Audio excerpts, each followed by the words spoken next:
владата само декларативно повика на фер кампања, ама преку партиските ограноци на СДС веднаш започнаа со црна кампања. Сведоци сме на секојдневно уништување и непочитување на правната држава. Стана навика и начин на размислување и живење да се избегнува и манипулира законот и да се извртуваат работите за дневно политички поени. Уништување на билборди, расфрлање на политички памфлети и летоци, ноќта спроти христијанскиот ден прочка и останати девијантни однесувања се само најава на една валкана кампања.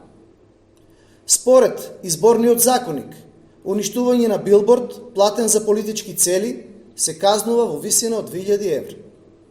Политичката партија може да поднесе прекршочна пријава со видео или фото за стореното.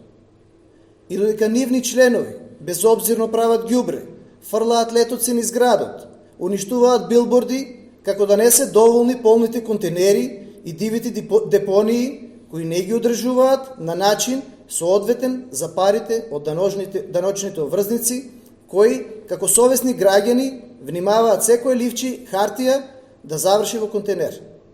Само тоа не важи за СДС. За нив нема закони, за нив нема етика.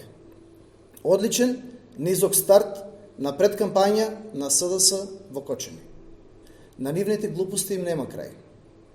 Се надеваме дека сепак ќе надвладее свеста и кај нив и ќе почнат да се однесуваат, ако не повеќе, барем соодветно на законите на нашата Република Македонија.